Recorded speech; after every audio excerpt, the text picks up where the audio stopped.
साथियों, जय हिंद। जुल्म से जब आसमानी आंख नम हो जाती है तो उम्र कातिल की अपने आप कम हो जाती है। यही सच साबित हुआ आज। धर्मेंद्र प्रधान का इस्तीफा इस बात का प्रमाण है कि छात्र और छात्राएं हक और हकूक़ के लिए लड़ रहे थे, वो सही थे। सरकार हठधर्मिता पे थी।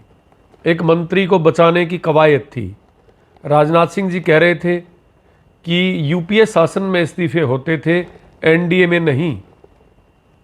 कुछ चिंदी चोर टाइप के लोग आए और उन्होंने एक माहौल बनाने की कोशिश की कि सनातन धर्म खतरे में है, हम लठों को तेल लगा के और पुलिस के साथ मिलके उन बच्चों की पिटाई करेंगे। जिस तरीके से शांतिप्रिय तरीके से अपनी सरकार के साथ और मर्यादा में रहकर बच्चों ने जो लड़ाई लड़ी, तो हम ये कह सकते हैं कि तलवारों की धारों पर जग में आज़ादी पलती है, इतिहास वही मुड़ जाता है जिस ओर जवानी चलती है। लाखों की संख्या में हजूम, पूरे देश के जवानों की जवानी चली और हमारी सरकार को मानना पड़ा। युवाओं की ताकत को, युवाओं की शक्ति को, कि पत्थर सी हो मांसपेशियां लोहे से भुजदंड है, नस नस में हो लहर आग की तभी जवानी पाती जाए। उन बच्चों में आग थी, उन बच्चों में प्रेम था, उन बच्चों में करुणा थी, उनमें शांति थी, उनमें अहिंसा थी। और जिस अहिंसा प्रिय तरीके से उनका किरदार आपको और हमको देखने को मिला, भारत के युवाओं ने विशेषकर देखिए, और विदेशी मीडिया के माध्यम से हमारी देश की मीडिया तो चाटुकार हो गई है। वो तो सरकार की आंखों में आंखें डाल के नहीं कुछ पूछ सकती, परंतु जो विदेशी मीडिया आई, सोशल मीडिया के माध्यम से मुझे लगता है कि हमारे देश की कोई छवि अच्छी नहीं बनी।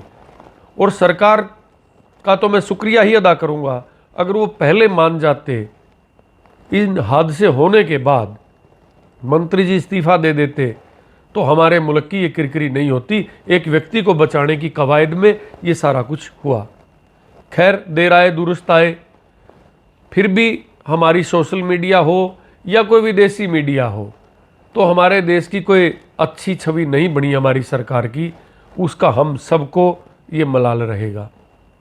शिक्षा मंत्री का इस्तीफा ये कहता है कि युवा सही थे और सरकार गलत थी। जिस शांति प्रिय तरीके से नौजवानों ने अपने आंदोलन को चलाया, जिस तरीके से भोजन किया, फिर वहाँ सफाई की, पुलिस लठ मार रही है, गोलियां चला रही है, वो हाथ जोड़े खड़े हैं, पुलिस को फूल दे रहे हैं, तो नौजवानों ने एक ठान लिया कि आज उनके रूप में हमने देखा कि यहाँ भगत सिंह हैं तो गांधी भी हैं, सुभाष भी हैं, बुद्ध भी हैं। किस शानदार तरीके से एक छोटे छोटे बच्चों ने, 15 और 20 साल के बच्चों ने जिस तरीके से आंदोलन को चलाया, हम नतमस्तक हैं बिना किसी नुकसान के, बहुत ही शानदार तरीके से। और सरकार को झुकने के लिए मजबूर कर दिया कि ये तानाशाही लोकतांत्रिक देश में नहीं चलेगी। यह संविधान का राज चलेगा, किसी व्यक्ति विशेष का राज नहीं चलेगा। और एकदम कितने शांतिप्रिय तरीके से उनको उकासा गया, उनको कोशिश की गई, उनके लिए ऐसे ऐसे शब्दों का प्रयोग किया गया, बावजूद भी उसके वो बच्चे शांतिप्रिय तरीके से सरकार को घुटने टेकने पर मजबूर कर गए। और उनके हौसले को, उनके जज्बे को सलाम है।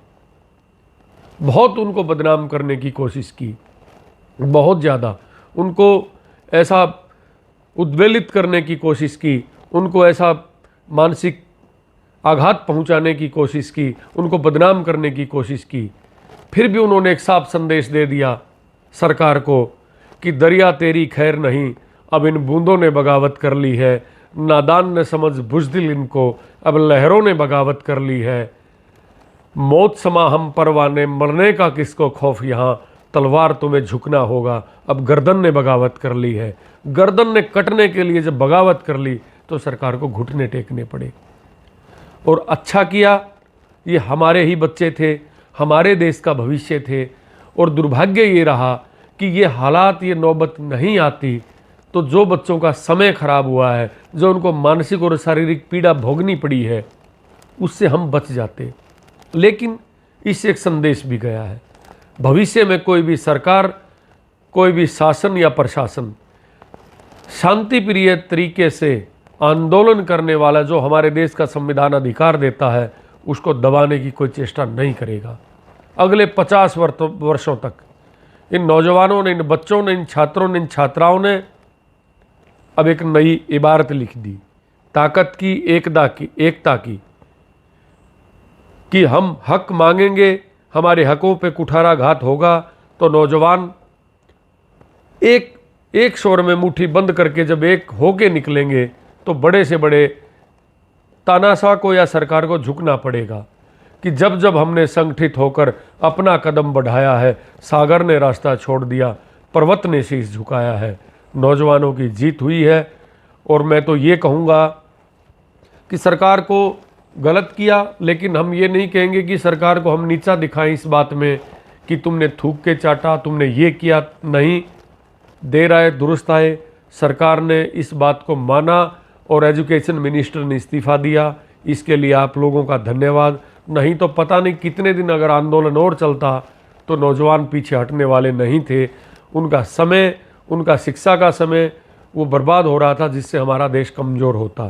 तो पुनः सभी युवाओं को, सभी छात्रों को, छात्राओं को हृदय की गहराइयों से आपको नमन करता हूं मैं कि जिस उमंग, हौसले, शांति प्रिय तरीके से देश की आपसे भी बड़ी जनरेशन को, बड़ी पीढ़ी को भी आपने एक संदेश दिया है कि शांति प्रिय तरीके से यूनाइट होकर अगर अपने हक और हकूक़ के लिए लड़ा जाए तो विजय फिर आपके कदम चूमेगी।